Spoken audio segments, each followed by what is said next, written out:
रुको, तुम्हें एक सच्ची कहानी बताता हूँ। सपोज करो कि तुम जैक स्नाइडर की 300 मूवी देख रहे हो।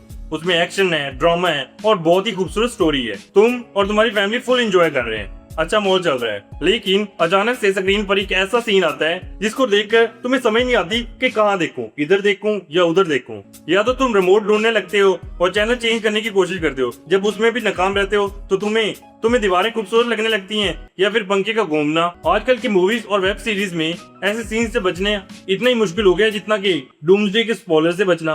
लेकिन क्या तुम लोगों ने ये कभी सोचा है कि सिनेमा में इसकी शुरुआत कब हुई थी, कैसे हुई थी इसकी शुरुआत? क्या ऐसे सीन्स कहानी का हिस्सा होते हैं या व्यूज और पैसा कमाने का एक जबरदस्त फॉर्मूला है? तो आज मैं इसी पे बात करने वाला हूँ कि क्यों सिडनी स्विनी हमारे लिए जरूरी है। I'm sorry। ये कहानी बहुत पुरानी है। जब हॉलीवुड में नंगापन और वायलेंस दिखाना शुरू हुए तो वहाँ की ऑडियंस ने इसकी बहुत ज्यादा मुखालफत की। नतीजा ये हुआ कि गवर्नमेंट और सेंसरशिप ने बहुत ज्यादा सख्त पाबंदियां लगाना शुरू कर दी। इसके बाद आया हेज कोड। हेज कोड क्या है? हेज कोड ये ऐसा कानून था जिसके तहत मूवीज में क्राइम, वायलेंस और बोल्ड सीन्स पर पूरी तरह बैन लगा दिया गया था। तो कहते तो है ना, जहाँ पे कानून बनाने वाले होंगे वहाँ पे तोड़ने वाले भी होंगे। फिल्म मेकर्स ने भी इसका नया हल निकाल लिया। वो ऐसी मूवीज बनाते और रात को किसी गुमनाम और छोटे से थिएटर में रिलीज कर दे जहाँ पे लोग चुप चुप करके देखने जाते थे, क्योंकि ऑडियंस तो ऐसी चीजें देखना पसंद करती थी। तो उनकी मूवीज चलती थी और लोग उनको देखते थे। और फिर वर्ल्ड वॉर टू के बाद दुनिया ने इतनी बड़ी तबाही देख ली थी और अब उन्हें स्क्रीन पर ऐसी चीजें आम लगना शुरू हो गई थी। और 1950s में एक न्यू थ्योरी आई जिसका नाम था HOR थ्योरी। इसमें कहा गया कि फिल्म सिर्फ इंटरटेनमेंट नहीं है। तो फिर क्या है भाई? ये सिर्फ एक आर्ट है, आर्ट। डांस एक आर्ट है, आर्ट। तो अपुन ने कहा बोला ना है।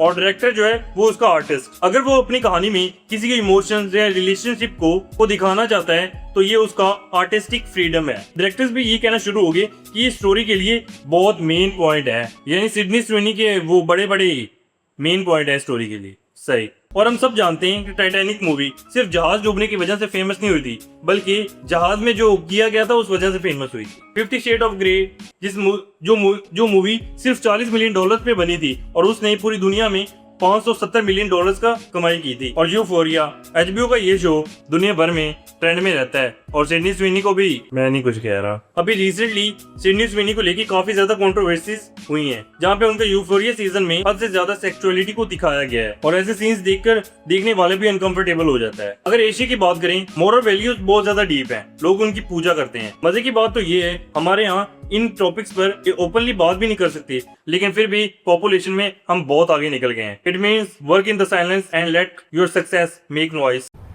क्या बात कर रहे हैं? अब सवाल ये उठता है, क्या बोल्ड सीन्स के अलावा मूवी सुपर हिट नहीं हो सकती? हो सकती है, क्यों नहीं हो सकती? एवेंजर्स की भी तो हो रही है ना। तुम खुद दुनिया की सबसे कमाने वाली मूवीज की लिस्ट उठा के देख लो। मार्वल की सारी मूवीज एवेंजर्स एंड गेम से लेकर अवतार तक, इनमें कहीं भी कोई बोल्ड सीन नहीं है। एक बहुत ही जबरदस्त कहानी, आउटस्टैंडिंग डायरेक्शन और बहुत ही जानदार एक्टिंग की वजह से इन मूवीज ने बॉक्स ऑफिस पर तबाही मचाई है। फिल्म मेकर्स और ऑडियंस एक दूसरे को बहुत अच्छे तरीके से जानते हैं। जब तुम स्क्रीन पर कोई ऐसा वैसा सीन देखते हो तो तुम्हें पता चल जाता है कि ये कहानी की जरूरत थी और या फिर सिर्फ व्यूज के लिए इसको हमें दिखाया जा रहा है। तो तुम बताओ, तुम इस बारे में क्या सोचते हो? क्या अभी ये हद से आगे बढ़ चुके हैं? कमेंट सेक्शन में जरूर बताना। और ऐसी और वीडियोस देखने के लिए वीडियो को लाइक और चैनल को फॉलो कर लो।